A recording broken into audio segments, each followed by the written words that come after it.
The cathedral smelled of white roses and old money, and Arya Castellano was going to be sick. Not from nerves. Not from the corset cinched so tight she could count her own ribs. Not even from the 300 pairs of eyes aimed at the carved mahogany doors she was supposed to walk through, and she checked the slim gold watch her father had left her. 4 minutes. She was going to be sick because of what she had heard 40 minutes ago. The Castellano girl. She's a means to an end, Enzo. Nothing more. The Alliance secures the northern ports. Once it's done, once the contracts are signed, she can live in whatever wing she prefers and will never have to pretend otherwise. Marco Valentino's voice. Low, certain, utterly without warmth. And then Enzo's reply, quieter. She's not what I expected. None of that. A pause. The sound of ice clicking in a glass. She's a transaction. Treat her accordingly. Arya had stood in the corridor outside the groom's study, one gloved hand pressed flat against the cold marble wall, and she had felt something die quietly in her chest, which was foolish, she told herself now, staring at her own reflection in the bride's room mirror. Foolish because she had known, hadn't she? She had always known the marriage was arranged. She had known it was political. She had known Marco Valentino was not a man who did anything for love. She had just let herself believe. Over the past 6 months of careful courtship, the dinners, the flowers delivered without cards because he knew she hated performative gestures, the single afternoon he had taken her to the rooftop of his building and shown her the whole city glittering below like a spilled jewelry box and said nothing, simply stood beside her in silence as if her company was enough. She had let herself believe he felt something. A transaction. Her jaw tightened. The door behind her opened. Rosa swept in, a hurricane in silk, her dark eyes scanning Arya's face with the precision of a woman who had survived 3 decades in the Mafia's shadow and learned to read a room in under a second. You look like you're about to do something stupid, Rosa said.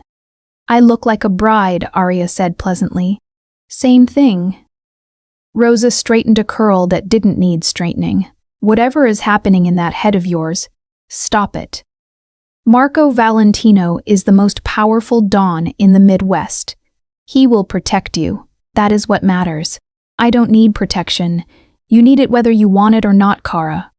Rosa's voice dropped, sharpened. Your father's enemies are still out there. Sebastian Rossi didn't stop wanting what your father had just because your father died. You are the last Castellano. Marry the man. Survive. Rosa left. Arya counted to 10. Then she picked up the hem of her dress. Italian silk, cathedral length, worth more than her old apartment, and she walked to the window. The drop was 12 feet to the garden below. There was a rose trellis. She had noticed it 3 days ago when they brought her here for the rehearsal dinner, because Arya Castellano noticed everything and trusted no one. And 18 months of secret investigation had given her the instincts of a woman who always planned the exit before she found the door. She pulled off her heels, dropped them below, took a breath, a transaction. She went over the windowsill.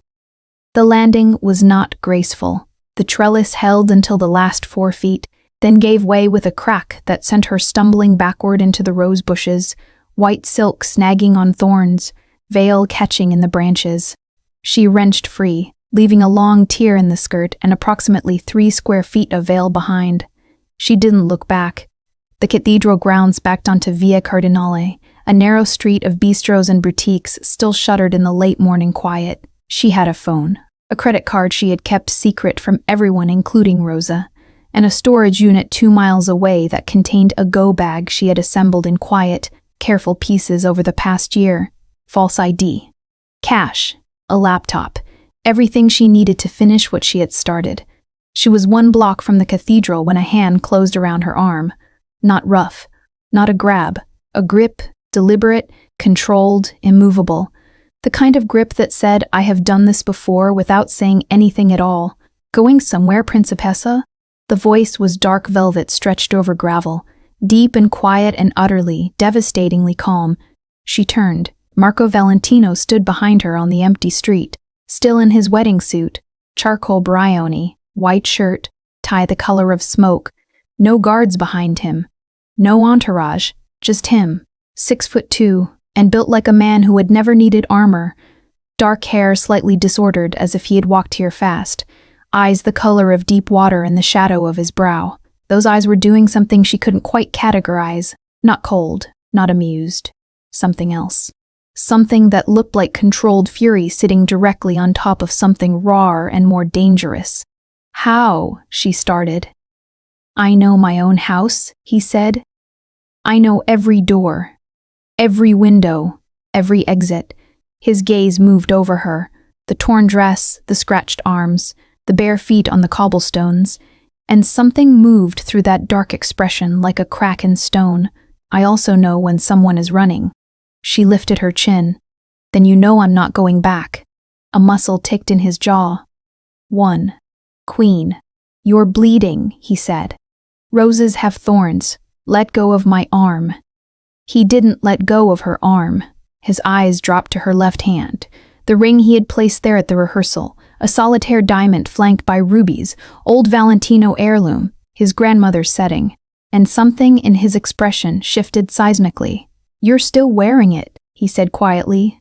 She had forgotten. She would have ripped it off and thrown it at him, but she had been in a hurry and she had forgotten, and now the fact of it sat between them like an accusation she couldn't explain. "It's a mistake," she said, "like this entire day." He was quiet for a moment. The street was warm, the spring sun golden on the stones, and somewhere in the distance the cathedral bells began their first toll, the signal that would tell 300 guests the bride was late. His grip on her arm didn't tighten. It didn't need to. "You can explain to me," he said at last, "everything you want to explain, every grievance, every reason. I will listen. I promise you that." He stepped closer, one slow, deliberate step, until she had to tilt her chin up to hold his gaze. "But you are going to listen to me as well. And you are going to do it inside. Are we understood?" "No." His jaw tightened. He looked at her for a long, still moment. Then he did something she did not expect. He bent, smoothly, without ceremony, and picked her up, one arm under her knees, one at her back, her entire body lifted as if she weighed nothing at all. She made a sound of pure outrage. "Put me down." In a moment, he said, and he was already walking. Back toward the cathedral. Back through the side gate, through the garden, through a door she did not see him unlock because he had already, she realized, already unlocked it, had been expecting her route, had known the window, the trellis, the street. He had let her get one block. Then he had come himself. He sat her down inside a private anteroom off the vestibule, and he closed the door behind them, and then he turned the key in the lock with a soft, definitive click that echoed in her chest. He faced her. "You're not going anywhere," Marco Valentino said, "until we talk." The anteroom was not a comfortable place to have an argument. It was barely 10 feet across, lined with old oil portraits of long-dead Valentino patriarchs, stern men in dark suits with eyes that followed you, and a single narrow window set too high in the wall to be useful. One velvet chair, one small table, one locked door, and one Italian mafia don who had just carried his runaway bride back through a garden and was currently standing between her and every exit with the calm, absolute patience of a man who had waited out longer standoffs than this. Arya stood her ground on the Persian rug and folded her arms. The torn silk pooled around her bare feet. She was aware, with the particular humiliation of the moment, that her hair had partially escaped its pins, that she had rose scratches on both forearms, and that she looked considerably less like a composed, formidable woman and considerably more like someone who had recently fought a trellis and lost. She refused to let any of it show. "Unlock the door," she said. "Tell me why you were running," he replied. "I don't owe you an explanation." "You were wearing my ring and running from my wedding," Marco said evenly. "You owe me at least one sentence." "Fine." She met his eyes. "I heard you, this morning, in your study. You told Enzo this marriage is a transaction, that I'm a means to an end, that once the contracts are signed, we'll live separately and pretend nothing." Her voice came out steadier than she felt, which was a minor victory. "I'm no one's transaction, Marco." Something happened in his face, brief, controlled, but she caught it. The way his expression tightened, then went absolutely still, like a man who had just realized something had gone irreversibly wrong. He was quiet for 4 full seconds. "You heard that," he said. Every word. He turned away. 3 steps toward the high window, hands clasped behind his back. She watched the broad line of his shoulders, the tension moving through them like a current. That conversation, he said to the window, was not what it appeared to be.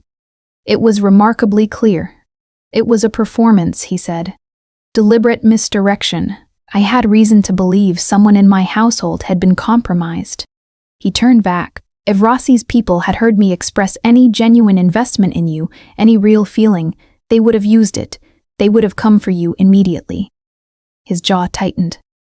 I was protecting you, in the only way I knew how in that moment. She stared at him. Was she supposed to believe that? That is, she said carefully, either the truth or the most elegant lie I've ever heard. I don't lie to you.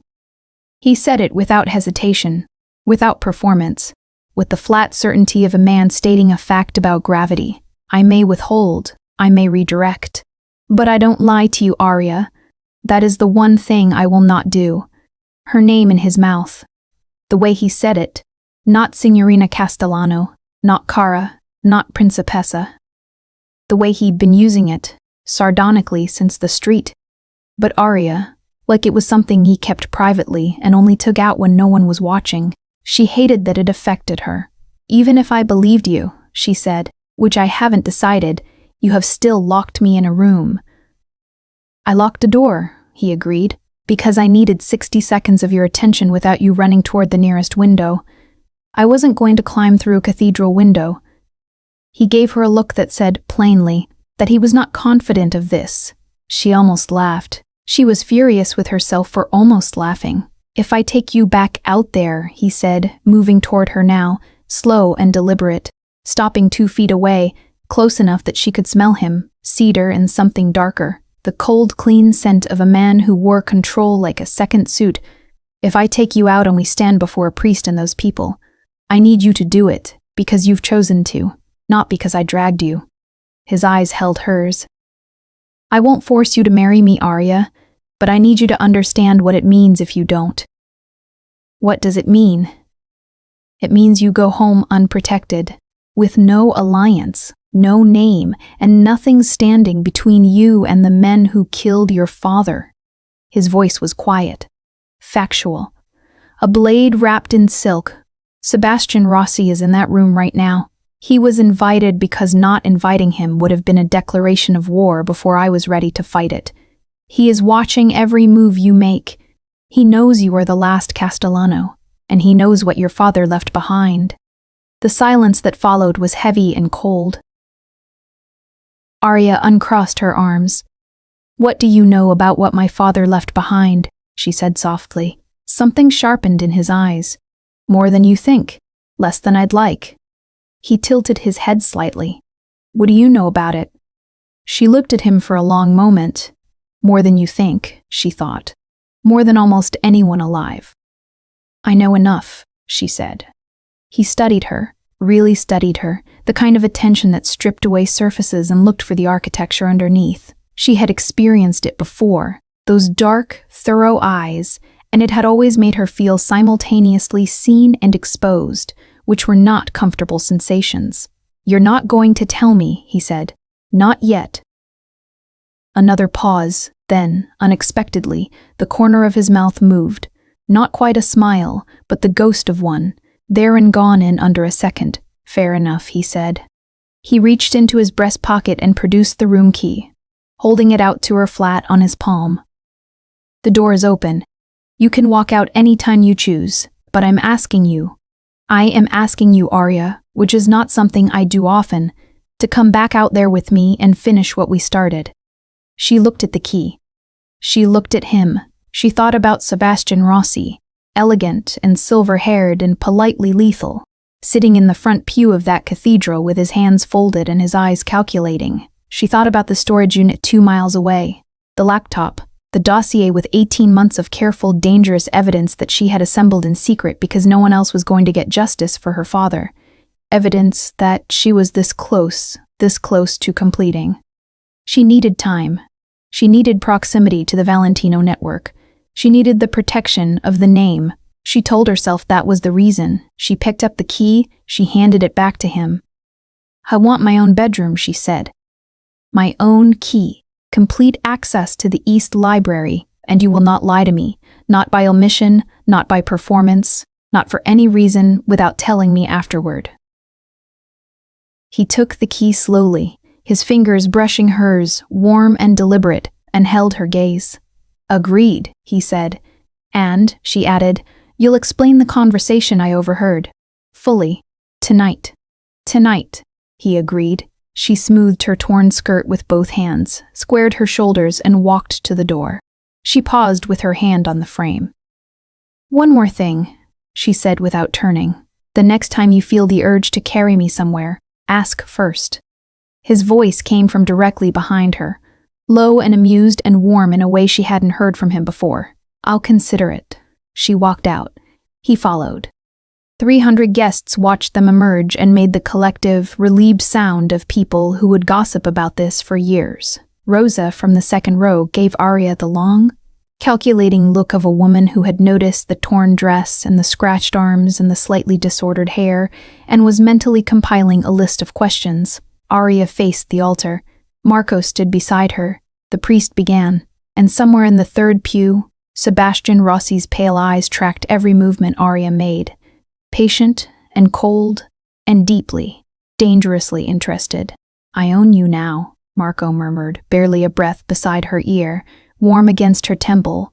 Not cruel, something rawer than cruelty, something that sounded almost terrifyingly like mine. She kept her eyes forward, and she did not disagree. The Valentino estate sat on 17 acres north of the city, tucked behind stone walls thick enough to be medieval, monitored by cameras that never blinked and men who never slept. The main house was 4 stories of pale limestone, French windows overlooking grounds that a team of 8 gardeners maintained in geometric perfection.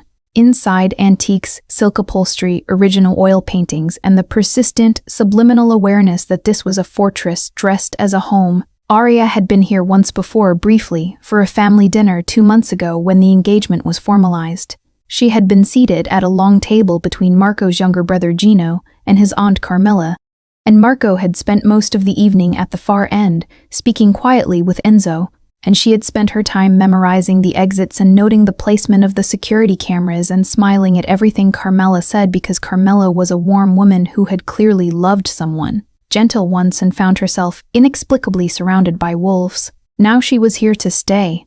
Her room was in the east wing. Good. She had asked for it specifically because it abutted the library, and the library was where Marco kept his personal documents. She had not told him this. She stood at the window on the morning after the wedding. The wedding night had been diplomatically uneventful. Marco had said goodnight at her door with the crisp formality of a man observing a treaty, and watched the grounds below.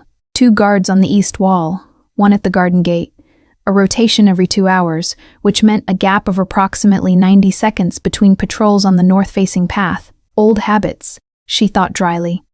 A knock at the door. "Come in." Marco entered, already dressed, dark suit and no tie, a quality about him in the morning that was somehow more dangerous than the evening. Something stripped back, the social lacquer worn thinner. He carried 2 cups of espresso. He set one on her windowsill without asking if she wanted it.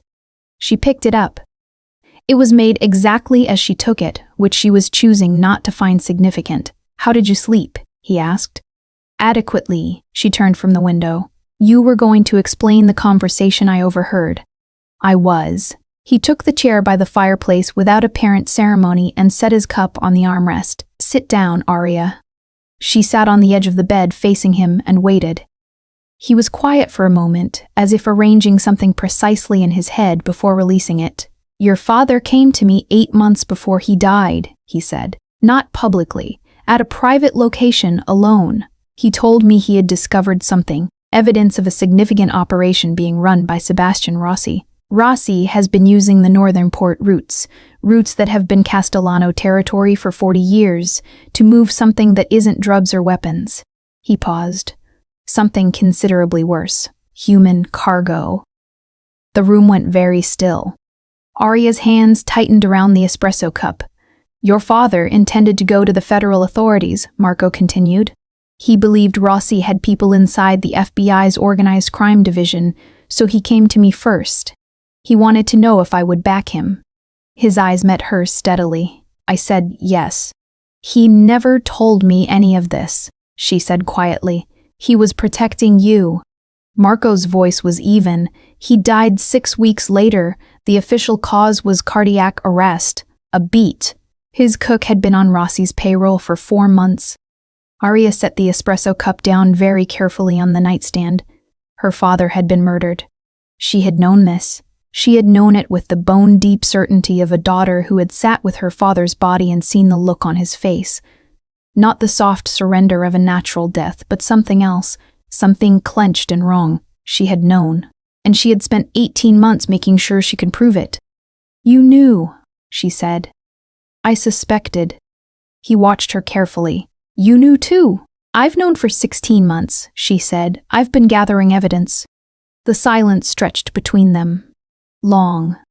Significant. Marco set down his own cup with a quietness that somehow carried more weight than if he had slammed it down. Say that again, he said. I have a dossier. She held his gaze. No more half-truths, no more careful omissions. Not with this. Not with what she knew now. Documents. Photographs. Financial records tracing payments from Rossi's shell companies to personnel in your network and mine. I have testimony from 2 former Rossi soldiers who were willing to speak, recorded and verified. I have Christo. Marco was on his feet. It's complete, she said. Almost. I need 2 more pieces, a direct financial chain from Rossi to the port operation and a name, the inside man who arranged my father's death specifically. Marco stood with one hand pressed flat against the mantelpiece, his back partially to her, and the tension in his frame was seismic. She watched it move through him, through the set of his shoulders, the angle of his jaw, the visible effort of a man who was very accustomed to being the one who held all the information and was recalibrating rapidly. When he turned, his eyes were different, not softer, sharper. The look of a man who had been moving through a complex strategy and had just realized a crucial piece he thought was missing had been right next to him all along. You married me, he said slowly, to get access to Valentino resources, to finish your father's investigation. Among other reasons, she said. Among other reasons. He heard it. She saw him hear it. The air between them shifted. How long have you been building this? He asked. Since 3 weeks after his funeral. She stood up. I am not fragile, Marco. I am not a transaction. I am also not helpless, and I am not done. I will finish what my father started, with or without your help. But if you want to help, I want to help. No hesitation. None. Something in her chest performed a small, treacherous act. Then we need to discuss what I have, she said, and what I still need, and we need to do it somewhere Rossi's ears can't reach. Marco crossed the room in 3 steps and stopped directly in front of her, close enough that she had to look up, and the expression on his face was something she had not seen on him before. Not the measured dawn, not the cold strategist, something uncaged, briefly moving through those dark eyes like a storm seen through glass. Your father told me something else, he said, low. Before he died, he told me to take care of you. He said, a pause, a breath. She is the sharpest mind in my house, Marco, sharper than mine. Don't let them dim her. His gaze moved over her face with something that was not calculation and not professionalism, and not anything she had a clean word for. I didn't understand what he meant then. I'm beginning to. She held very still. He also, Marco continued quieter, made me promise that if you ever appeared in danger, I would protect you at any cost. His jaw tightened. I intend to keep that promise. That's why you married me. That was one reason. He stepped back, creating necessary distance. Let's not pretend there were not others. The silence hummed. From the window, a security alert chimed on his phone. A soft tone, 3 short pulses. He glanced at it. His expression closed, instantly and completely, the professional mask snapping back into place with military precision. "What is it?" she asked. "One of Rossi's men," he said. "Spotted on the East Road. Second time this week." He looked up from the phone. His eyes were flat and cold now, a different darkness than moments before. "He's watching the house." Arya turned to the window. The East Road was visible from here, a pale line of asphalt threading through birch trees, empty, but she believed him. "He knows I'm here," she said. "He knows you're here," Marco agreed, "and he knows you are the last person alive who might have what your father found, which means, she said, he's going to come for me." Marco's phone pulsed again. He read the message. Something moved through his face. Cold, absolute, the kind of certainty that came from a man who had already made a decision and was simply informing the world. "Let him try," Marco said. The East Library became their war room. Within 48 hours of their conversation, Marco had swept it for listening devices, finding 2, both installed within the past month, which told them everything they needed to know about the reach of Rossi's infiltration, and replaced the locks on the doors with biometric readers keyed to 2 palms only, his and hers. Enzo was briefed. Partially, Arya insisted on it. She needed to know who Enzo was, whether he could be trusted, whether the easy rapport she had felt with him at the rehearsal dinner was real or performance. He had come to the library the second morning, sat across from her at the long oak table and listened to 40 minutes of her presentation without interrupting. At the end, he looked at Marco. "She's better at this than we are," Enzo said. "I know," Marco said. Enzo looked back at Arya. He had a straightforward face, mid-30s, clever dark eyes that carried a warmth Marco's lacked, but a loyalty to Marco that she could see was absolute and unperformative. A man who had chosen his Don freely and would die for him without drama. "Benvenuta, Signora Valentino," he said, with a slight gravity that made it something more than courtesy. She had not yet entirely gotten used to the name. The day settled into a rhythm. Mornings in the library, afternoons reviewing what she had compiled, comparing it against Valentino intelligence, filling gaps. Marco worked alongside her with a focused efficiency that she found genuinely extraordinary. He had an analytical mind of the highest order, trained to find patterns in chaos, to read people the way she read documents. They were, she realized with some discomfort, remarkably well matched. On the 4th evening, they were both still in the library at 11 o'clock. The mahogany table between them covered in maps and financial documents and the cold remains of a dinner brought up and mostly forgotten. The lamp cast warm gold over everything. Outside, rain had been falling for hours. She reached across the table for a ledger, and the sleeve of her cardigan caught the lip of the lamp. The lamp tipped. Marco's hand shot out across the table, fast, reflexive, catching the lamp base and righting it in a single clean motion, and in doing so, catching her hand beneath his. They both went still. His hand was warm, heavy, encompassing. Her fingers were half curled around the ledger's edge, and his palm covered them entirely, and neither of them moved. And the rain fell outside in the dark. He lifted his eyes from their hands to her face. She was already looking at him. The distance between them across the corner of the table was 18 inches. She had been measuring it unconsciously for days, she realized. The precise geography of Marco Valentino, the way a room reorganized itself around his presence, the way she had become acutely, involuntarily aware of how near or far he was at any given moment, and the direction of her own pull toward the near end of that spectrum. "Arya," he said. Her name, again, and that specific private register. "Don't," she said quietly. "Don't what?" "Don't look at me like that and then decide it's strategic."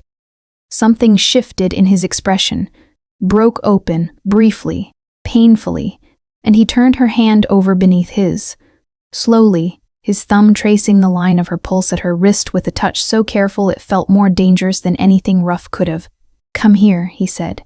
"I'm right here." "Come here," he said again, different this time, lower. Not an order, but something closer to a confession. She stood up, walked the 18 inches around the corner of the table, stopped in front of him. He rose from his chair to his full height, and for a moment, they simply stood, close in the lamplight, the sound of rain, the smell of old paper and cedar, and 12 hours of shared work, and then his hand moved from her wrist to her jaw. Both hands, framing her face with a care that was almost severe in its deliberateness, as if he was certain about this, and had been for some time and was only now allowing it. He kissed her. Not gentle, not the careful, socially calibrated press of lips that had concluded their wedding ceremony before 300 witnesses. This was private and real and achingly thorough. His hands holding her face as if she might vanish, his mouth finding hers with the unhurried focus of a man who had been waiting and had decided, definitively, to stop waiting. She kissed him back. Her hands found his shirt, the lapels of his jacket, and she did not pull away, and the rain fell, and the lamp burned its small gold circle in the dark, and Aria Castellano, who had planned every exit and trusted no one for 18 months, kissed the most dangerous man she had ever met like she had decided, just this once, to stay. When they separated, his forehead came to rest against hers. That, he said quietly, was not strategic. No, she agreed. His thumbs moved along her cheekbones. She could feel the slight raggedness in his breathing, matching hers. I need to tell you something, he said. She waited. I was 11 years old when my father made his first arrangement. His voice had changed, quieter, less polished, something underneath it that was younger and raw. He sold a piece of our territory to the Ferrero family in exchange for a marriage contract. My sister Luisa, she was 9. His jaw tightened. She felt it against her forehead. I stood in a room and watched my father shake hands on my sister's life, and I couldn't do anything because I was a child and my father was Don and the code was the code. A pause. She spent 12 years in that marriage before I was powerful enough to take her out of it. Aria was very still. I swore, he said, when I took the seat when I became Don, that no arrangement made under my name would be what that was. That if I ever...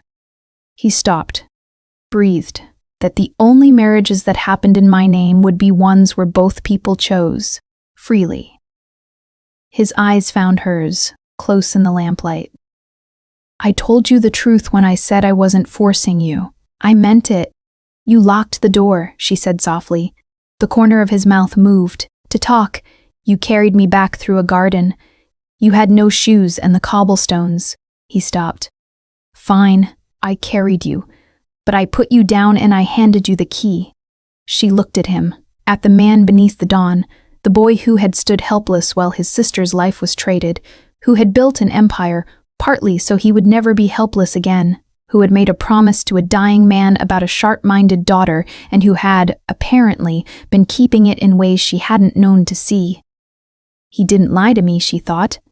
That's what he said, and I believe him, which is either wisdom or the beginning of a very serious problem. Marco, she said, if you ever try to manage me, to move me around the board without telling me, I will burn your financial records and donate everything to your enemies. He was quiet for a moment.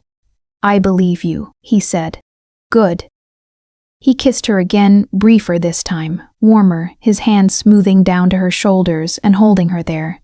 I'll burn the world for you, he said against her temple, low and private, not a performance, a statement of fact from a man who spoke in facts. Before I let them touch you. She closed her eyes. Outside, the rain came harder. On Marco's desk, 2 floors below, an unopened message glowed on a secure server. It had come in at 11:47 p.m. The sender ID was masked. The content was 4 words. WE now about the dossier. The message was discovered at 6:15 the next morning when Enzo arrived at the estate and went directly to the secure server room with the expression of a man who has not slept. Marco read it twice, stood up, walked to the window. The birch trees on the east road were still. No movement. But the stillness was the kind that watched. Someone inside, Marco said. Has to be, Enzo confirmed. The secure server address is known to 6 people in this house. Run them all. Marco turned from the window. Full background review. Financial records, communication logs, anything that moved in the past 90 days. His eyes were cold now. the private warmth of last night entirely subsumed. Tell no one what you're looking for. And Arya, she needs to know. He didn't hesitate. Bring her in. Arya was already in the library when they arrived, dressed and alert. Her dark hair pulled back, the dossier spread before her in precise arrangement. She looked up when they entered and read Enzo's face before he opened his mouth. "What happened?" she said. Marco set the printed message on the table in front of her. She read it. Her expression didn't crumble. It sharpened, visibly, physically. The precise tightening of someone who has been waiting for a threat to materialize and has now confirmed the direction. "They have an inside man," she said. "Working on it," Marco said. "It's not Enzo," she said immediately. Enzo blinked, mildly startled. "Thank you," he said. "He would have used this himself if it served his interests," she said, practical, matter of fact. "He doesn't need to sell it. It's someone who needs money or is afraid. Who in your house has financial exposure right now?" Marco looked at Enzo. Enzo pulled up a tablet. 30 seconds of rapid scrolling. "Antonio Ferrero," he said, and his voice had gone very quiet. "Head of estate security. His daughter's medical bills. There's a debt trail going back 8 months. And..." He stopped. "And?" Marco said. He was one of the 6 with access to the secure server. Enzo looked up. "He was also," he added carefully, "the one who oversaw the installation of the library listening devices last month. He told me they were for routine security upgrades." The silence in the room was absolute. Arya felt a familiar cold clarity descend, the same feeling that had carried her through 18 months of careful, solitary investigation. Not panic. "Focus. Can we confirm before we move on him?" she said. "We need to," Marco said. "If we're wrong, we're not wrong," Enzo said flatly. "But yes, I can confirm it within 12 hours. "Do it!" Marco looked at Arya. "In the meantime, you need to show me everything in that dossier. Today. Now." She showed him. It took 3 hours. She walked him through it piece by piece. The Shell Company trail, the Port Authority records, the recorded testimonies, the medical examiner's toxicology data she had obtained through a contact at the state lab who owed her Aunt Rosa a significant favor, and did not know exactly what he was contributing to. She showed him the photographs, Rossi's men on the Castellino docks 18 months before her father's death.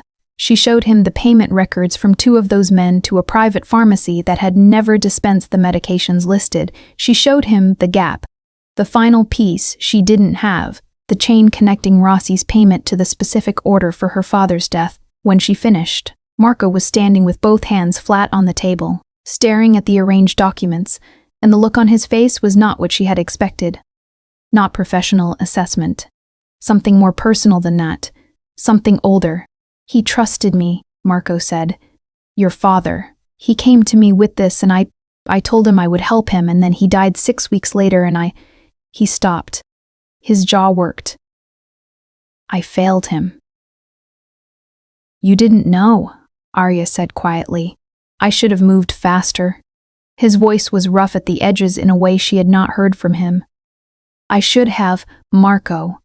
She moved around the table and touched his arm, just her hand on his forearm, light. "He would not have wanted you to carry this." She looked up at him. "I've been carrying it for 18 months. I know the weight of it. It doesn't make you go faster. It makes you careless." She held his gaze. "We finish it properly, or we don't finish it at all." He looked down at her hand on his arm, back up at her face. "How are you not afraid?" he said. "I'm terrified," she said. "I'm very good at functioning while terrified." He turned his arm slightly, took her hand in his, held it. Not romantic, something else. Something that felt like a vow taken standing up, no priest required. "We finish it," he said. "Together," she said.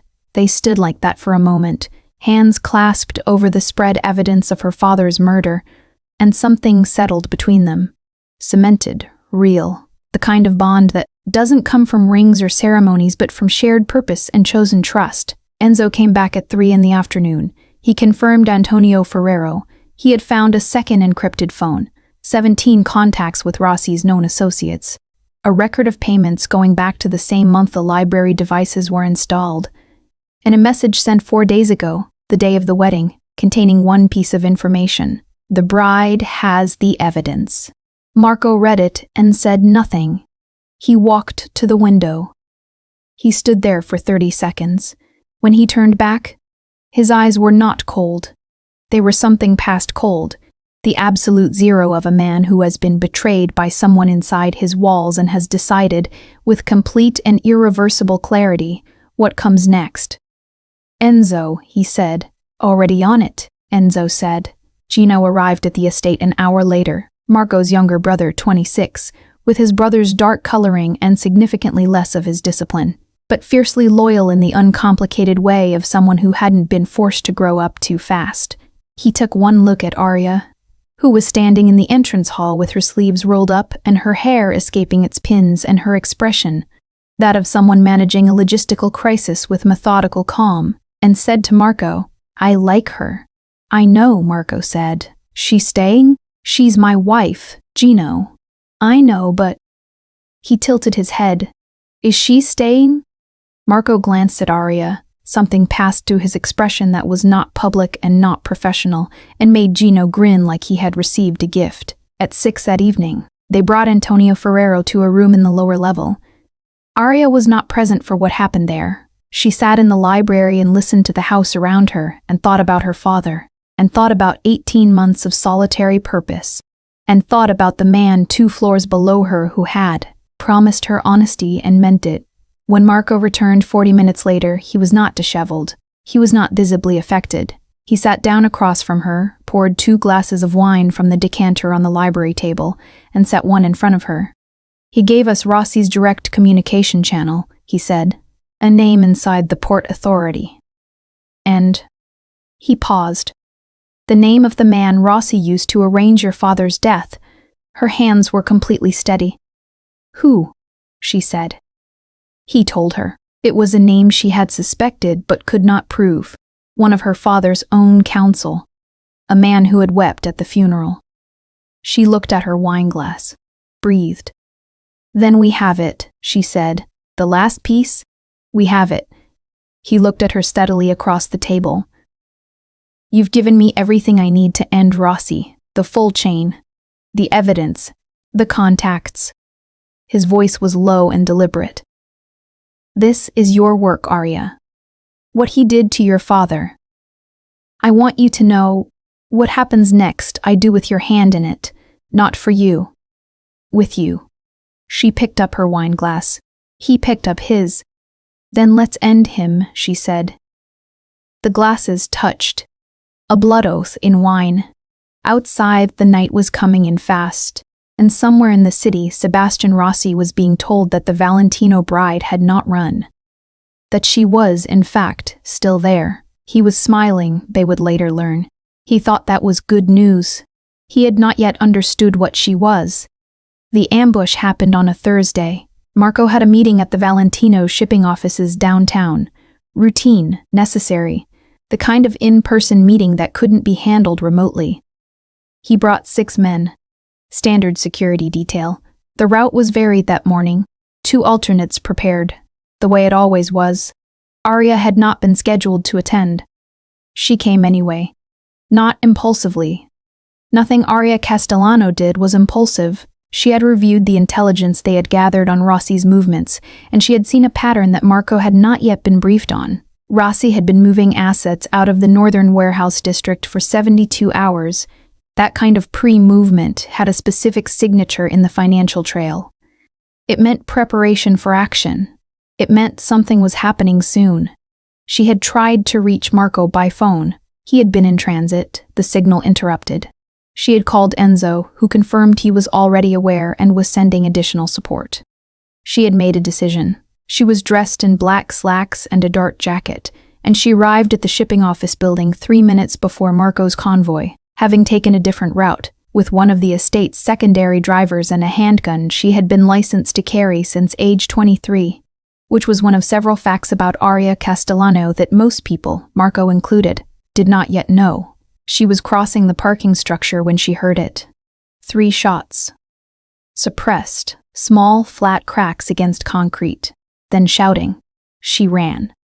The ambush was in the building lobby, 4 of Rossi's men. She identified them in the first second by their positioning, not their faces. The way they occupied space with the spread-out geometry of a coordinated attack rather than a confrontation. 2 of Marco's guards were down. The other 4 were in positions, returning fire from behind the reception desk and the elevator bank. Marco was behind a pillar, weapon drawn, controlled fury visible even from 50 feet away. One of Rossi's men was moving around the right side, going for the flank, and the 2 guards left on that side hadn't seen it yet. Arya raised her weapon, braced, and fired twice. The man went down. The entire room went still for a half-second. That particular stillness that follows an unexpected development and precedes a furious recalibration. Marco's head turned, found her across the lobby, and the look on his face in that moment was something she would carry for a long time, not just the shock, not just the fierce volcanic relief, but something underneath both of those that was total and absolute and stripped of every professional calculation he had ever built around himself. It lasted 1 second. Then he was moving across the lobby in 6 strides through the gap she had created, reached her, pulled her behind the pillar with a grip on her arm that was not gentle and not meant to be. His body was between her and the remaining 2 Rossi men, solid and immovable, and he cleared the rest of the lobby in 3 more shots with a precision that was cold and surgical and terrible to witness. Silence. 4 men down, none of them Marco's. He turned to her. "Are you hit?" His hands were on her face. Her shoulders, moving over her with the same thorough focus he brought to everything, checking. His voice was not calm. It was the voice of a man holding calm like a closed fist. "I'm fine," she said. "Are you hit?" "No." "Marco, you weren't supposed to be here." His hands stopped on her shoulders, held her there. His eyes were black with something that was past anger. Something she recognized now as the raw, uncontained other side of control. "I was handling it. One of your men was about to be flanked," she said. "I handled it first. You are not a soldier." "I am trained, licensed, and accurate at 50 feet, she said evenly. "I am also your wife, which makes your safety my problem." She held his gaze. "Don't condescend to me, Marco. Not right now." The silence between them was charged, crackling. He pulled her in, not gently. His arms came around her and he held her against his chest with a force that was barely controlled, one hand at the back of her head, and she felt the tension in his body, the barely leashed violence of the past 4 minutes still running through him like a current. Her hands found his lapels and she gripped them because her own pulse was considerably faster than it had been 3 minutes ago. And the proximity of him was the only thing that felt entirely solid. "Mio Dio," he said into her hair, low and rough. "When I looked up and saw you." "I'm fine," she said quietly. "I know you're fine." His arms tightened. I know because I can feel you. He stopped, breathed. She pressed her forehead against his chest and felt his heartbeat, rapid and heavy, the truth of him underneath the suit and the composure and the control. "You're mine," he said. Not performance, not a command. Something wrenched out of a place he usually kept sealed. "You understand me? Every part of you. Your impossible brain, your terrifying aim, your infuriating habit of walking into situations you're not." He stopped again. Exhaled. "Mine. And I." A longer pause, the roughest voice she had heard from him. "I love you. I didn't plan on it. I wasn't supposed to, but Marco." "What?" "Stop talking," she said, and she leaned up and kissed him, hard and brief and breathing, there in the shot-up lobby with 2 of his men trying very hard not to notice anything. When she pulled back, his eyes were dark and fierce and something luminous underneath. Something she suspected had been there for months, hidden behind transaction and code and strategy and a dead man's promise. "I love you too," she said. "You impossible, jealous, door-locking man." His hand spread against her back. "I locked 2 doors," he said, technically. You locked the anteroom and you had Antonio remove the guarding gate latch the night before, so there was only one viable exit from the rose garden. He was quiet for a moment. Then, with great dignity, I have no idea what you're referring to. She pressed her lips together very firmly. Valentino. Enzo's voice came from the doorway, clipped and urgent. We need to move. Police dispatch is 4 minutes out and Rossi has 2 more units on the secondary block. Marco's hand tightened briefly on her back. He stepped back. The Dawn was reassembled in under 3 seconds. The composure, the authority, the cold strategic calculation dropping back into place like armor that had briefly come unlocked. But his hand found hers as they moved toward the exit.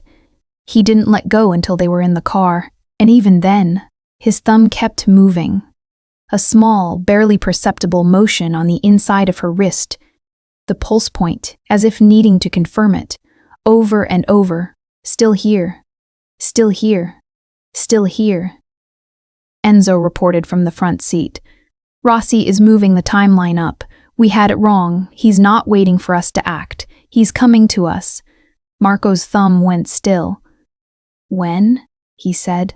Our best intel says 4 days. Enzo met his eyes in the rearview mirror. He's going after the estate, Marco. All of it. And he wants her. His gaze moved briefly to Arya. He knows what she has. Arya tightened her hand around Marco's. Marco looked straight ahead. Then we go first, he said. War is coming. It came in 2 days, not 4. Intelligence was wrong sometimes. Even the best. The first strike hit the Valentino outer warehouse on the south side. A fire, deliberately set, a distraction. Marco recognized it immediately for what it was and rerouted his response. 12 men south. The decoy followed, 6 men held at the estate walls. The second strike came from the north. 16 Rossi soldiers, armored vehicles, coordinated, professional, bearing the fingerprints of military planning that went beyond what a family operation usually fielded, which told them something significant about the scope of what Rossi had been building with the resources from his port operations. The battle for the estate perimeter lasted 22 minutes. Arya was in the library. Marco had asked, not ordered, to remain inside during the initial engagement. He had explained the tactical reason. She was the primary target of Rossi's interest. The safest position was the interior of the building, where 3 lines of defense would need to be penetrated before reaching her. Moving her made her visible, made her a variable. She agreed. She did not tell him she had also spent the 20 minutes before the attack's arrival mapping alternative exit routes, memorizing the location of every weapon in the library and the 3 adjacent rooms, and texting Rosa, who was not, it turned out, simply a well-connected woman with good instincts, but a former Castellano intelligence coordinator who had been waiting 18 months for Arya to decide to use her properly. Rosa was 30 minutes out with 3 people of her own. The sounds of the engagement were muffled inside the stone walls but unmistakable. The percussion of gunfire, the deeper concussive sound of something explosive, shouts in the distance. Arya stood at the interior window and measured the sound and tracked what she could see and breathed. Gino found her there. He came through the library door at a run, blood on his face from a cut above his eye that looked worse than it probably was, moving with the slightly manic energy of a man who had been in a firefight and was still running on the excess of it. I need to tell you something, he said. She turned. How bad is it? We're holding the north wall. He came to stand beside her. But, he stopped. Swallowed. Raffaele is down. Raffaele is down. Raffaele, the guard who had been at the garden gate the morning she ran. Young. 24 maybe, with a southern accent and a habit of humming to himself on the night watch. She had brought him coffee twice because he was there when she couldn't sleep, and it seemed like the human thing to do. She closed her eyes briefly. Where is Marco? She said. North position. Gino's jaw was tight. He's... A pause. He's not going to fall back. I need you to understand that. When he's in it, he doesn't... I know, she said quietly. I don't want him to get himself killed because Gino... She touched his arm briefly. Once. He won't. And when this is over, we'll grieve Raphael properly. She looked out the window. Right now I need you to get me to the communications room.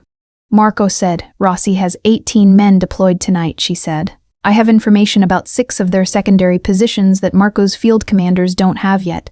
I can coordinate from comms. She met Gino's eyes. I am not asking Marco for permission. I am telling you what needs to happen. Are you going to help me, or are we going to lose more people? Gino stared at her. Kazo, he said softly. With something that sounded like awe, he took her to the communications room. She got on the radio. The battle ended at 2047 a.m. The cost, Raffaele, 24 years old, South Chicago. 2 additional guards wounded.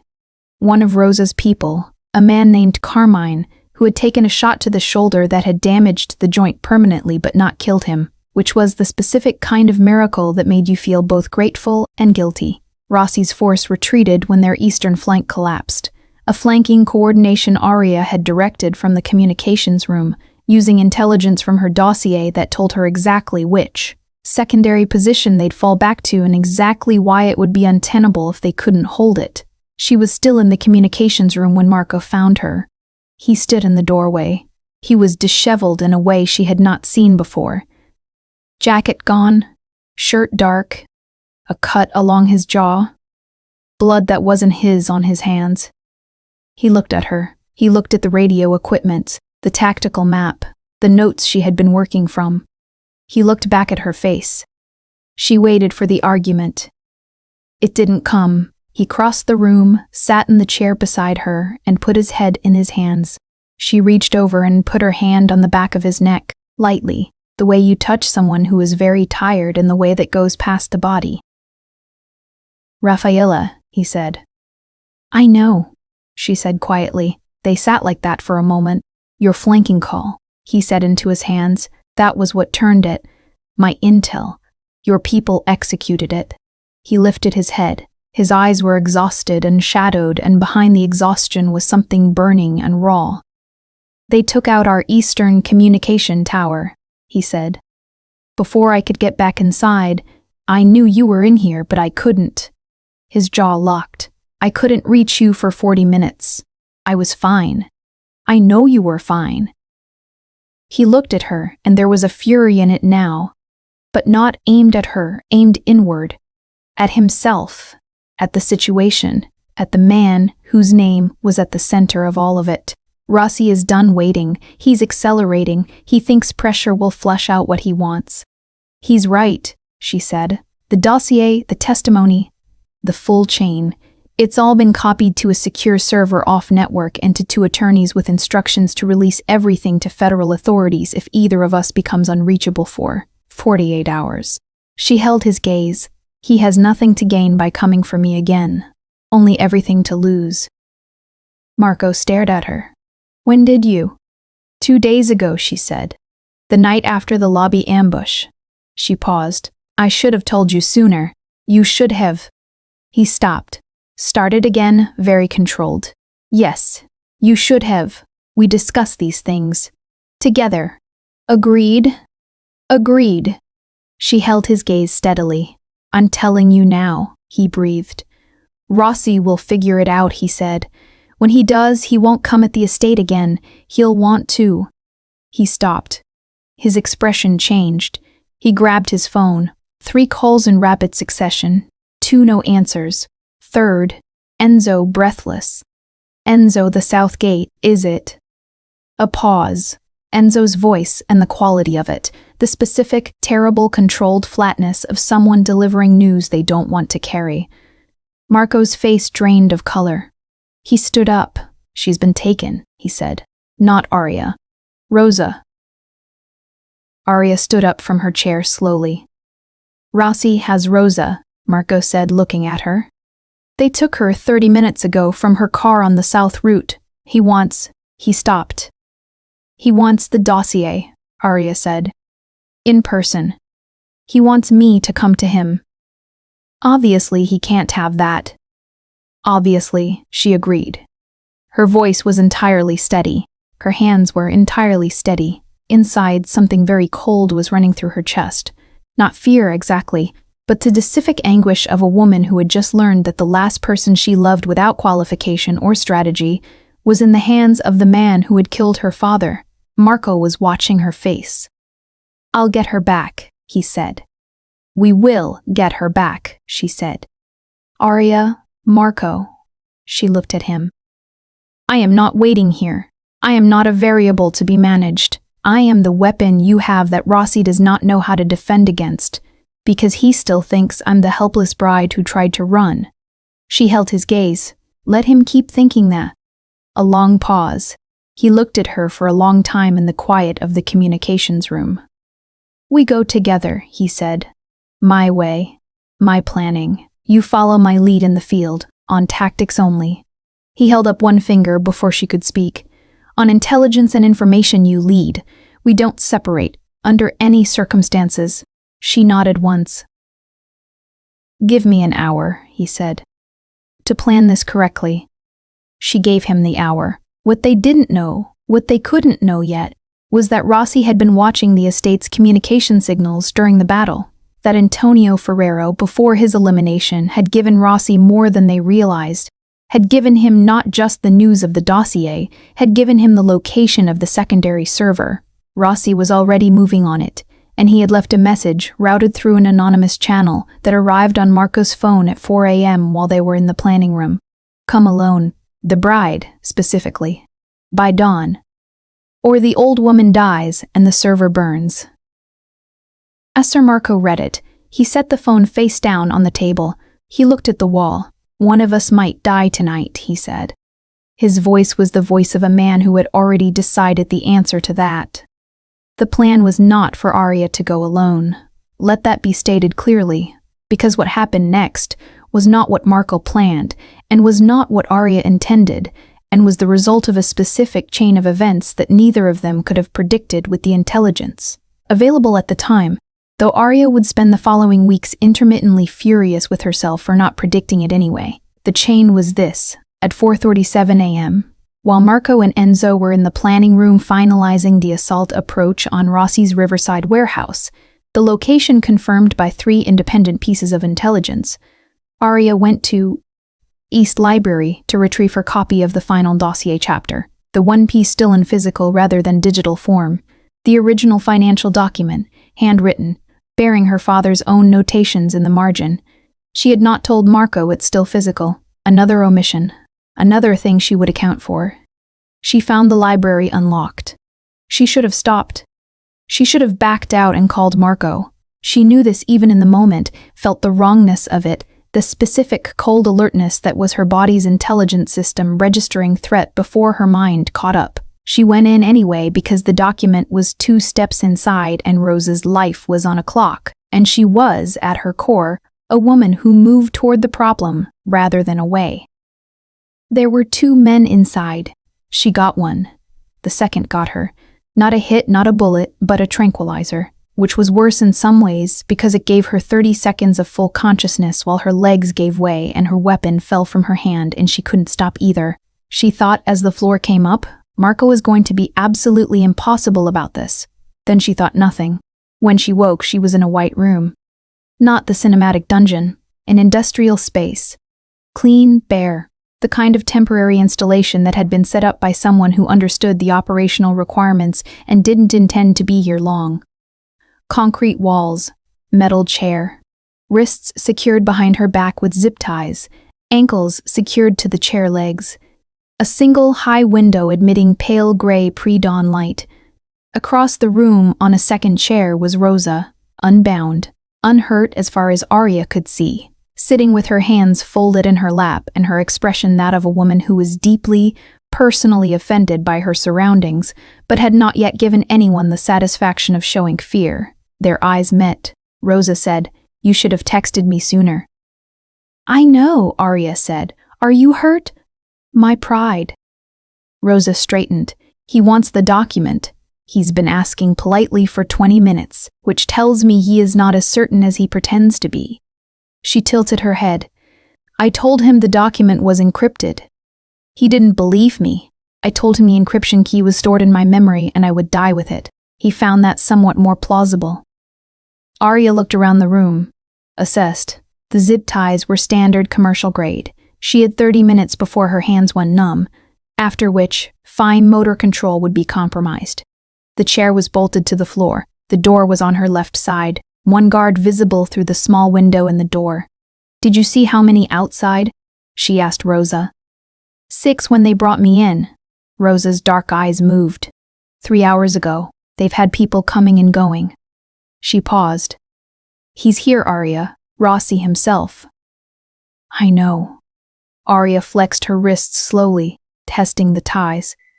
Standard grade. She had been through worse training scenarios at 21 when her father, who was not, it turned out, a simple businessman, had considered it parental responsibility to ensure his daughter could extract herself from restraints. "Auntie." There is a pin in the hem of my jacket left sleeve. Do you think you can reach it?" Rosa's eyes moved to her own unbound hands. A slow smile. "Your father taught you well," Rosa said. "You taught him," Arya said. Rosa was out of her chair in under a minute. Marco arrived at the warehouse with 14 men at 6:04 a.m. He had known something was wrong at 5:12 a.m. when Enzo found the library door open and the floor showing signs of a struggle and no Arya. He had been very, very still for approximately 15 seconds. Then he had moved. 14 men, 3 vehicles approached from the south, using a route that came through the drainage infrastructure Arya's dossier had mapped as Rossi's blind spot. No sirens, no announcement. Just the cold, precise, inevitable approach of a man who had decided exactly what was going to happen and was simply in the process of making it occur. Enzo drove. He did not speak. He had been Marco's friend for 11 years, and he knew what Marco's silence felt like before an ordinary operation, and he knew what this silence felt like, and they were not the same thing. "She's not going to be sitting there waiting to be rescued," Enzo said finally. "I know," Marco said. "She's probably already." "I know," Marco said. Quieter, with absolute exhausted certainty. "Then why are we running?" "Because she still needs the exit covered." He checked his weapon. "And because Rossi needs to answer for all of it. Not just tonight, all of it."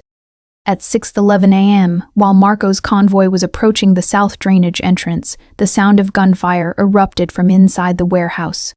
Not his men. Inside. Marco exchanged a look with Enzo. He got out of the car, and he moved. Inside the warehouse, Arya Castellano had freed herself and Rosa in 11 minutes, using the hempin.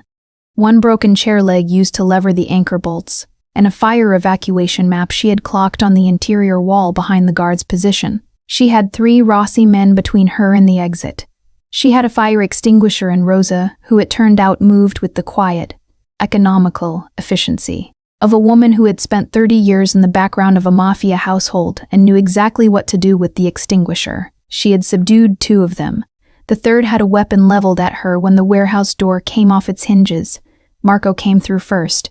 She saw him clearly in the blown-open doorway, lit from behind by the gray dawn, disheveled and blood-streaked and moving with an absolute, terrible, unstoppable purpose, and she felt something huge and helpless happen inside her chest at the sight of him. The third man turned toward the door. Arya hit him from behind with the last of the extinguisher. The man went down. Marco crossed the space between them in 4 strides. He didn't speak. He pulled her against him, one arm locked around her, his other hand at the back of her head, and held on with the force of a man who had spent 90 minutes running toward something that terrified him and had now found it intact. She pressed her face into his chest and breathed. "The final document," she said into his shirt. "Later," he said roughly. "Marco, later." His arm tightened. Not a command. A plea. "Give me 2 seconds." She gave him the 2 seconds. "He's here," she said. "Rossi is in the building." He lifted his head. The warehouse opened into a secondary chamber beyond a corrugated metal partition. From behind it, the sound of footsteps, retreating. Marco looked at Enzo, who had Rosa in a careful grip near the door. "Get them out," Marco said. "Marco, Enzo?" His voice was quiet. Absolute. "Get them out." He looked at Arya. Not this time, he said. This part, this is mine. She held his gaze for a long moment. She touched his face. Brief, deliberate. Come back, she said. He turned and walked through the partition. One of us might die tonight.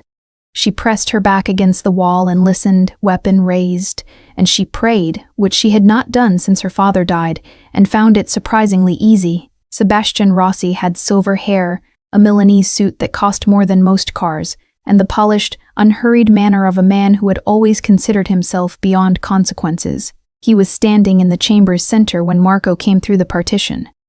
4 guards flanked him. 2 at the back wall, 2 on either side, weapons drawn, aimed. Marco came through anyway. He had taken 2 hits in the past 36 hours and was running on less than 2 hours of sleep and the particular focused fury that had been building for 18 months since the moment of dying. Don had pressed his daughter's name into Marco's hands like a weight and a gift simultaneously. He had 14 men at the perimeter, 3 securing exits, Enzo with Aria and Rosa at the south door, 4 guards between him and Rossi. He lowered his weapon. Rossi's silver brows rose slightly, the only surprise he allowed himself. Don Valentino, he said, I was expecting more theatrics. I don't do theatrics, Marco said. No, just sentiment. Rossi adjusted his cuffs. The bride, charming. I confess I underestimated the Castellano girl's resources. Her father's thoroughness apparently passed to his daughter. Everything her father found, Marco said, is already in the hands of federal authorities. The full chain, the port operation, the trafficking network, the payments, the order for Carlo Castellano's death. He watched Rossi's face. You have nothing left to take. The only thing that happens from here is consequences. Rossi was quiet for a moment. You're bluffing, he said. I never bluff. Marco tilted his head slightly. You would know that if you'd paid better attention. Something shifted in Rossi's expression, the composure cracking at the edges. Just slightly. Just enough. You'll destroy yourself along with me, he said. Everything in that dossier, our operations overlap. You'll be exposed. I made separate arrangements for my own affairs, Marco said. A year ago. Separate server, separate counsel, separate immunity agreement. He held Rossi's gaze. The investigators have a very specific target. It isn't me. The chamber was very quiet. Then the door behind Marco came open. Not Enzo, not his men. Aria. She came in with her weapon raised and her expression absolutely clear and composed. And flanking her were Enzo and Gino and 4 others. And behind them, through the now open partition, the sounds of Rossi's remaining exterior force being systematically, efficiently eliminated by Marco's men. One of Rossi's 4 guards broke, dropped his weapon and put his hands up. Then the second. The 3rd and 4th exchanged a look and followed. Rossi stood alone. Marco crossed the space between them. He stopped 3 feet from Sebastian Rossi and looked at him with the flat, inexorable gaze of a man delivering a sentence that has already been written. For Carlo Castellano, he said. For the people on your ships. For tonight. A pause. My wife has a question for you first. Rossi's eyes moved to Aria. She walked forward. She stopped beside Marco. She looked at Rossi without hatred, with something colder and more precise than hatred, the look of a woman who had spent 18 months preparing for this exact moment and was not going to let emotion make it imprecise. To cook, she said.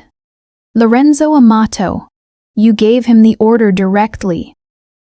Rossi was quiet. He told us before he died, she said. I want to hear you confirm it, for the record. She held up the phone in her left hand, recording clearly. Confirm that you ordered my father's death. The silence stretched. Rossi looked at her. At Marco. At the recording. Yes, he said with the awful dignity of a man who had decided pride was the only currency he had left. She pressed stop. She looked at Marco. He looked back at her. Something passed between them. Not words, not the elaborate architecture of strategy and plans and intelligence. Something simpler, the kind of understanding that only exists between people who have stood in the same fire together. Federal agents are at the south gate, Enzo said from behind them. The immunity agreement contacts, they're here. Marco didn't take his eyes off Arya. It's over, he said. She breathed. And then, because she was Arya Castellano and she was very tired and she had been carrying this for 18 months and Marco Valentino was right there, solid and warm and hers, she stepped forward and put her forehead against his shoulder, not dramatically, not tearfully, just put herself there. His arm came around her. Rosa, from the doorway, said to Enzo, "She gets that from her father. He used to do that too. Stand in the middle of a completed thing and just rest." Enzo, quietly, "Does she know that?" Rosa, "She will." The federal agents came through the south entrance. Sebastian Rossi was handed over without violence, without resistance, without ceremony. He walked out with his hands secured and his silver hair slightly disordered, and his Milanese suit the only dignity remaining to him, and Arya watched him go, and felt the weight that had been in her chest for 18 months, the weight that was her father's death and her rage at it and her long, solitary campaign to answer it, begin slowly, carefully, to lift, not gone, not yet. Grief doesn't vacate on schedule, but lighter. Marco's hand was warm on her back. "Come home," he said. They walked out into the dawn. The weeks that followed were not quiet. The formal handover of the dossier, the complete compiled evidence, 18 months of Arya's work, supplemented by the Valentino Network's intelligence and Antonio Ferrero's confession, triggered an investigation that ran through 3 state jurisdictions and extended to Rossi's associates in New York and Miami. Federal subpoenas, asset freezes, 17 arrests in the first month, 11 more in the 6 weeks following. Sebastian Rossi was remanded without bail. His trafficking operation, the northern port routes, the shell companies, the chain of human cargo that had funded his expansion for 3 years, was dismantled piece by piece, each link traced back to the financial records Arya had spent her solitary months assembling. She sat in an attorney's office in the federal building on a Tuesday morning and gave her formal statement with Marco beside her, and Enzo outside the door. And Rosa, who was present, at her own insistence, and seated with her hands folded, and her expression that of a woman who had been waiting for this room for 3 years. The federal prosecutor was a sharp woman named Kathleen Marsh, who reviewed Arya's dossier with the reverent attention of someone who understood exactly what she was looking at. "This is one of the most comprehensive, organized crime evidence compilations I've seen from a civilian," Kathleen said. "I'm not exactly a civilian," Arya said. Kathleen glanced at Marco. "No," she agreed. "I suppose not. The immunity arrangements held. Marco's affairs, thoroughly organized by counsel a year prior, were structured in the careful way of a man who had been planning this moment long before Arya arrived. A gradual, deliberate extraction from the parts of his family business that lived in shadows, a redirection toward legitimate shipping, property, and finance that still carried the Valentino weight but differently. The FBI had no interest in Marco Valentino beyond his cooperation, which was considerable and strategically delivered. The Valentino name would survive, transformed, not disappeared. The code, the territory, the loyalty, those things don't vanish because paperwork changes hands. But the enterprise that had sustained the family for 3 generations would look different from here. Marco had been moving in this direction for 2 years before Arya. Her arrival, her dossier, her clarity, her fundamental refusal to be placed on a shelf, had simply accelerated what he had always intended. He didn't tell her this until the Thursday after Rossi's formal arraignment, when they were alone in the East Library in the late afternoon, and the light was coming through the French windows in long golden sheets, and the table between them was finally, for the first time, queer. "You were already doing this," she said. "Slowly," he said. "Too slowly, probably. Why didn't you say anything?" "Because I wasn't sure it was possible until you showed me your dossier." He looked at her across the table. "You gave me a map. I had the destination, but not the route." A pause. "You spent 18 months building the thing that let both of us get free of him." She was quiet for a moment. "My father would have been." She stopped. "I know," Marco said.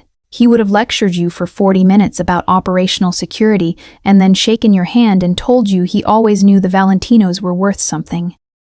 Marco's mouth curved, the real smile, the one that appeared rarely and changed his entire face. Accurate. And then told me I was stubborn. Also accurate. She pressed her lips together against the tightness in her throat. She had cried exactly once for her father in the past 18 months. The night after the arraignment, alone in the bath, ugly and thorough and long overdue. She felt the shape of the grief differently now. Not the clenched, active grief of someone still fighting. The quieter, wider grief of someone who had finished fighting and could now feel the whole of it. "Rafaela," she said. "We visited his family yesterday," Marco said. "His mother. I've established a fund. His younger brothers will be provided for." She nodded. Carmine's shoulder? Surgery was successful. He won't have full range of motion again, but Rosa tells me he's already complaining about the physiotherapy, which she says is a good sign. She huffed a small, helpless sound that was partly a laugh. Marco got up from his chair and walked around the table and stopped in front of her, and she looked up at him with the complicated fullness of everything the past 2 months had been, and he held out his hand. She took it. He pulled her to her feet. "I owe you something," he said. "What?" "A proper beginning." He kept her hand in his. "We had the wrong order version. You were my wife before I told you I loved you, before I asked anything of you." His jaw tightened slightly. "I want to do it correctly." "Marco, I am aware," he said with some dignity, "that we are already legally married. I am aware that the ceremony happened and the documents exist, and that by any technical measure, the transaction, your word, not mine, and yes, I remember, has been completed." He looked at her. "I want to ask you anyway, with full information on both sides, nothing withheld, no strategy, just this." She looked at him. The East Library with its lamp and its maps, the morning after the lobby ambush, his hands on her face, the warehouse at dawn, his arm around her. 40 minutes of federal testimony. A cleared table, late afternoon light, Aria Castellano, he said, and he kept holding her hand and he looked at her the way he looked at nothing else in the world, with absolute, unguarded attention, the dawn entirely set aside, just Marco, just this. Will you stay? Not for the name, not for the protection, not for your father's sake or mine. He stopped, breathed. For this. For us, whatever the strange, inverted, thoroughly unorthodox thing is. She looked at him for a long moment. "You locked all the doors," she said. "I did. The anteroom, the garden gate, the estate perimeter." She tilted her head. "Did you actually also have the vehicle gates locked the morning I ran?" Enzo implied. "Every single one," he said, without shame, with a slight and wonderful gravity. "The moment I saw you were gone, I locked every door in the building from the security panel and then went after you myself, because I wanted to be the one to find you." "Why?" she said. He was quiet for a moment. "Because," he said, "even then, before I was ready to admit it, before I had a word for it, I couldn't stand the thought of anyone else being the one to bring you back." She was very still. The afternoon light moved across the floorboards. Somewhere in the garden, a bird was managing an aria of its own. Through the walls, the distant ordinary sounds of the estate. Footsteps, a door, Gino's voice raced somewhere in cheerful argument. "Yes," she said. He released a breath she wasn't sure he had known he was holding. "Yes, you'll stay," he said, verifying. "Yes, I'll stay." She stepped into him, one step, closing the last distance, and looked up. "You impossible, door-locking, jealous, beautiful man." "Yes." His arms came around her. "It's finally over," he said into her hair. She pressed her face against his chest and listened to his heart. "Not over," she said. "Just beginning." He held her tighter. He didn't argue. The proposal, if one could call it that, given the legal technicality that they were already married, happened 6 weeks later, and it was Marco Valentino to the marrow. It happened at midnight, in the East Library. Because of course it did. He had not told her he was planning it. He had not told Enzo, which was extraordinary, and which Enzo would later claim caused him genuine professional distress. He had not told Gino, which turned out to be the correct decision because Gino had the emotional regulation of a golden retriever and would have ruined the surprise within 48 hours. He had told Rosa, because Rosa had, by this point, become part of the Valentino household in the particular way of a woman who arrives as a guest and very quietly takes over the intelligence function while remaining officially retired.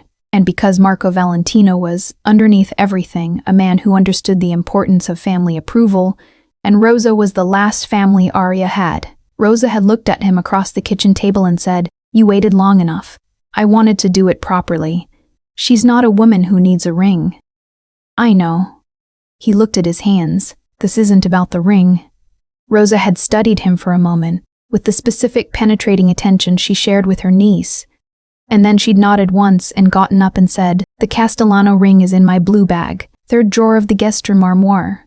Don't damage it or I will hold you personally responsible." The Castellano ring was not like the Valentino ring he had given her for the engagement. That was formidable and architectural, rubies and diamonds in an heirloom setting. The Castellano ring was something quieter. A narrow gold band set with 3 small stones, alexandrite, his research told him, which shifted color between violet and green depending on the light, which was the most Arya thing he had ever seen in a piece of jewelry. Her mother's ring, Rosa told him, pressed back into his hand that afternoon. He'd held it for a moment. He'd thought about a man dying in a hospital room, pressing a daughter's name into his hands like a weight and a gift. He put the ring in his pocket. She was still in the library at midnight because Arya was always still in the library at midnight. The investigation was formally concluded, but she had turned her attention, with the relentless, focused energy of a mind that did not idle well, to the legitimate restructuring of the Valentino shipping operation. She had in the past 3 weeks reorganized the documentation architecture, identified 2 significant compliance gaps that their existing legal team had missed, and drafted a restructuring proposal that Enzo described as terrifying in its thoroughness, and Marco had read 3 times. She heard him come in and didn't look up. "It's late," she said. "I know," he said. He walked around the table. She was sitting sideways in the armchair with her legs over the armrest, laptop on her knees, hair down, wearing one of his shirts because she had started doing that at some point during the 2nd week and had not stopped, which was an event that neither of them had formally acknowledged. He moved the laptop to the table with a care that made her brow draw together slightly. "I'm in the middle of, I know." He crouched in front of the armchair, putting his eyes level with hers. "I have something to say to you, and I need you not to be looking at a spreadsheet when I say it." She looked at him, at his face, close, dark-eyed, serious in the specific way that was not the Dawn's seriousness but the private seriousness of Marco, the man beneath the weight. "Okay," she said quietly. He reached into his jacket pocket. He held the ring out to her on his palm. Not the Valentino ring, which she wore already, but the Castellano ring. 3 small stones catching the lamplight, shifting violet green. Her breath caught. "That's my mother's ring," she said. "Rosa gave it to me." His voice was low. "She said your mother wore it the day she married your father. That your father kept it after she died." A pause. "I thought..." He stopped. Started again. "You came into this marriage with nothing you chose. The terms were set without you. The contract, the name, the ring, all of it decided before you had full information." He looked at her steadily. "I want you to have something that was always yours. And I want to ask you, again, with your permission and with everything on the table between us, to wear my name." She looked at the ring. She looked at him. "We're already married, Marco.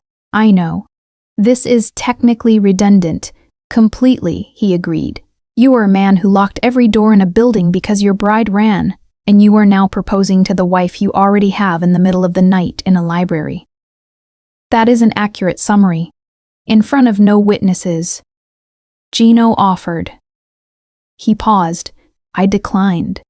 Her eyes were doing something they very rarely did. Shining, slightly in the lamplight. The particular brightness that was as close as Arya Castellano came to public tears. "Marry me," he said. Again, properly. A ceremony that's ours. Not a contract, not an alliance, just us. He looked at her. Or I will be forced to kidnap you again and lock all the doors. And this time Enzo tells me you've already found 3 additional exits, so... She laughed, really laughed. The full, unguarded laugh that he had been collecting since the first time he heard it and was still somewhat undone by every single instance. She took the ring from his palm. She put it on her right hand, opposite the Valentino ring. She leaned forward and kissed him, soft, slow. The kind of kiss that had nothing to prove and nowhere to rush. When she pulled back, her forehead rested against his. Yes, she said, again, properly. She touched his jaw. On one condition, name it. Rosa officiates. A pause. She's not an ordained minister, he said. She will be by next month. I already asked her. He stared at her. When did you? 2 weeks ago. She smiled. The full, real smile that she had been less careful about since the warehouse at dawn, the one that rearranged the whole architecture of her face into something that made him feel, every time, as if he was seeing something he wasn't meant to see and was profoundly grateful for anyway. I was hoping you'd ask. He sat back on his heels and looked at her. You planned for it, he said. I planned for everything, and you didn't tell me? I was waiting to see how long you'd take. She tilted her head. 6 weeks? Not bad, honestly. I expected 8. He stood up and pulled her up with him in the same motion and kissed her again. Less soft this time, more certain, his hands in her hair, his arms around her, and she kissed him back with the unhurried confidence of a woman who knows exactly where she is and has decided, freely and completely, to stay. Downstairs, Gino was watching football with the volume too loud. Enzo was reviewing documents in the study. Rosa was in the guest room, asleep, with the small smile of a woman who has known since a certain Tuesday morning in a bridal room that this was exactly how it would end. Marry me or I'll kidnap you again, Marco murmured against her hair. You already did, she reminded him. Consider it a promise, he said. 9 months later, the second wedding was nothing like the first. The first had been 300 people in a cathedral, a performance, an alliance, a display of Valentino power dressed in white silk and white roses. It had been beautiful in the impersonal way of things that have been designed rather than felt. The second was 42 people in the Valentino estate garden, at dusk, on the last warm evening of October, when the birch trees on the east road had gone gold and the stone walls were draped in the last of the season's climbing roses, pale pink now, not white, because Arya had chosen them and she preferred the imperfection of pink. Rosa, fully ordained by an online ministry that she had investigated with characteristic thoroughness and chosen for its complete lack of online reviews, which she felt indicated discretion, stood before them in a silk dress the color of night. Marco stood in the center of the garden. He was wearing charcoal and no tie, which was the first decision he had made about the evening's dress, and Arya had looked at him when he came downstairs and said simply, "Good," which was better than any elaborate compliment. He watched her come down the stone steps from the house. She had chosen her own dress. He hadn't seen it until this moment. It was not cathedral length and not white. It was deep ivory, simple silk, structured at the bodice and flowing at the skirt. And she wore her hair down, and she wore both rings, his grandmother's on her left hand, her mother's on her right, and she was carrying a single rose from the garden rather than a bouquet, because she had told him in the planning stages that she found bouquets structurally unwieldy. She reached him and stopped. He took her hand. "You cut the rose yourself," he said quietly, noting the small scratches on her right thumb. "Thorns," she agreed. "You didn't use gloves." "I was in a hurry." A pause. "Stop looking at my hands. We're about to be married. We're already married. Stop looking at my hands." "Arya." He brought her scratched hand to his mouth and pressed his lips to the small marks on her thumb. "I love every reckless thing you do." She looked at him. In the gathered quiet of the 42 people who loved them, Gino, who was already visibly emotional and pretending not to be, Enzo, standing at Marco's side with the steady, satisfied expression of a man whose best friend has finally stopped being a fool, the Castellano and Valentino families in their respective clusters, beginning to blur into one another the way families do when a marriage is real. In that quiet, she looked at Marco Valentino and felt the whole weight of the past year. The cathedral escape, the anteroom, the locked doors, every single one of them, locked by his hands because he couldn't bear for anyone else to find her. The library and the lamp and the first real kiss. The lobby ambush and his hands checking her for wounds with a terror he hadn't known how to hide. The warehouse at dawn and the federal building and the cleared table and the ring. A transaction. She almost laughed. 9 months later, standing in the garden of what was now her home. Genuinely her home. Not a gilded cage, but a place she had chosen. That she had shaped. That bore the fingerprints of her preferences in 100 small ways. The East Library arrangement, the roses in the garden, the espresso made exactly as she took it every morning when she came downstairs and found it already waiting. 9 months later, the word felt like something from a different language. Rosa began. She spoke without notes, because Rosa was a woman who did not require notes for the things that mattered. Carlo Castellano asked me once, she said, and her voice was steady and warm, what he should hope for his daughter. What kind of life? I told him a life of full use, that Aria's mind and her strength should never be caged or managed or diminished, that whoever was lucky enough to stand beside her should be someone who could keep up. She looked at Marco. I believe you've demonstrated that adequately. Gino made a sound. Enzo put a hand briefly on his shoulder. I believe, Rosa continued, looking now at Aria, that your father would have liked very much to be here. I believe he is, in the ways that matter. She paused. I believe he would have told you both, separately, that you took long enough. Aria's grip tightened on Marco's hand. Rosa smiled. The vows, she said, you've written yourselves. Marco went first. He was not a man who spoke at length about interior states. He was not a man who had learned to make feeling performative. He looked at Aria and said the things he meant, in the exact words he meant them, without ornament. I was wrong about what this was going to be, he said. Everything I told myself about what a marriage would look like, what a wife would be in my life. Wrong. I had plans, and you walked through them sideways. His jaw tightened slightly, the way it did when he was holding something carefully. You are the most infuriating person I have ever met. You are also the only person I have ever trusted completely. He breathed. I will not cage you. I will not manage you. I will lock the doors when you run. A small, helpless movement of her mouth. But I will always come myself, and I will always tell you the truth. He held her eyes. Every door I locked, Aria, I locked because I could not bear the world without you in it. That is the only reason. There was never any other reason. She blinked. Once. She had notes. She had written her vows on a small card that was currently in her left hand, and which she did not look at once, because she found that when the moment arrived, she didn't need them. I came to this marriage with an agenda, she said.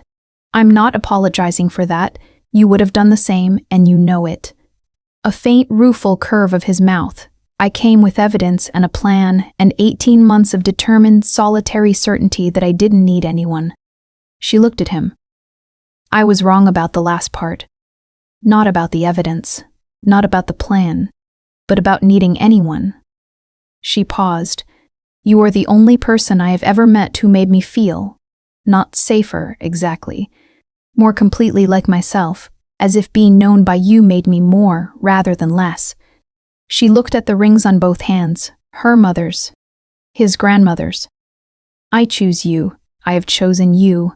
I think I was choosing you even when I was running, which you apparently knew, since you locked all the doors. She lifted her eyes. Don't stop. His hand tightened on hers. Rosa spoke the words.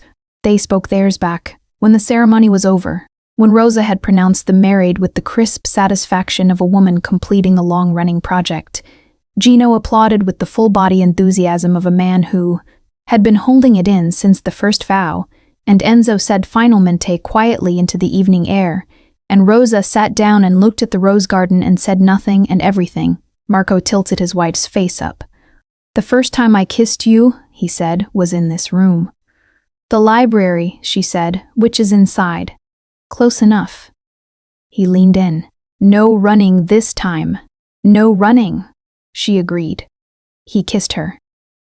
The 42 people in the garden made a collective sound of warmth, the birds in the birch trees on the east road. Silent now in October's quiet, had nothing to add. The stone walls held. The doors were unlocked. The estate was quiet at midnight. The last guests had gone. Gino had fallen asleep on the garden settee and been left there by mutual agreement. Enzo had walked Rosa to her car, and they had stood talking for 45 minutes by the gate, which was something that neither of them mentioned to anyone and which Rosa would deny if asked. Arya stood at the east library window in the dark, looking out at the birch trees, still in her wedding dress, the ivory silk catching the silver of the half-moon. She heard him come in. He came to stand behind her, his hands on her shoulders, his chin resting against her hair, and they stood together at the window in the quiet. "Rosa's going to move in," she said. "I know," he said. "I had Enzo prepare the West Suite last week." She turned her head slightly. "You knew before I asked?" "You've been working up to asking for 3 weeks. I was waiting." She pressed her lips together. "I hate that you know me that well." "No, you don't," he said. A pause. "No," she agreed. "I don't." His arms came around her from behind, holding her against his chest, and she covered his hands with hers, both rings, and the library smelled of old books and cedar, and the last rose she had brought in from the garden before the ceremony, now on the table in a small vase, because Arya thought things should be in a vase and not left on windowsills to die. "What are you thinking about?" he asked. "Rossi's arraignment is in 3 weeks, she said. "I've been contacted by 3 other families who want to depose in the trafficking case. The port operation is larger than we mapped. There are 2 additional routes we haven't fully documented yet." She paused, "And I think the compliance restructuring should be fully complete by February." He was quiet for a moment. "So nothing then?" he said dryly. She laughed, soft and real in the dark. "I'm also thinking," she said, quieter, "about a conversation I want to have with you. In the next few weeks." "About?" She stopped. "About something that might change the timeline of some of those other plans, somewhat." He went very still. Not tense, not alarmed. Still. "Arya," he said carefully. "I'm not certain yet," she said. "I want to be certain first, before we have the conversation." She turned her head back to look out the window, at the dark garden, the stone walls, the birch trees going silver. "But I want you to know that the possibility exists, so you can," she paused, "so you can prepare." His arms tightened around her. She felt his heart beat against her back, faster than normal. Just slightly. "Okay," he said. Simply, quietly. "Okay." "Okay," she agreed. They stood in the window for a long time. The city glittered in the distance. That spilled jewelry box he had shown her from the rooftop on the afternoon she had let herself believe for the first time, and she understood now what she had been feeling then. The beginning of this, so early it hadn't had a shape yet, just a warmth she hadn't known what to do with. The Valentino Empire was not what it had been. It was something cleaner and harder to topple, built on different foundations now, with a woman in its architecture who had arrived with a dossier and a plan and a rose thorn scratch on her thumb and had quietly, methodically, and entirely without apology become its center of gravity. Marco pressed his lips to her temple. "Thank you," he said. "For what?" "For running," he said. "For making me come after you myself." She turned in his arms to face him. In the dark library, by the window, in the quiet of a night that was entirely theirs, she looked at the man who had locked all the doors and told her the truth, and made a promise to a dying man and kept it in ways neither of them had anticipated. She kissed him, soft, thorough. The kind of kiss that doesn't end so much as settle into the silence it came from. Forever bound, she thought, which was not a cage and not a contract, but a choice. Made freely, made fully, made with all the information, in the best light she had ever stood in. The city glittered. The doors were unlocked. She was exactly where she chose to be.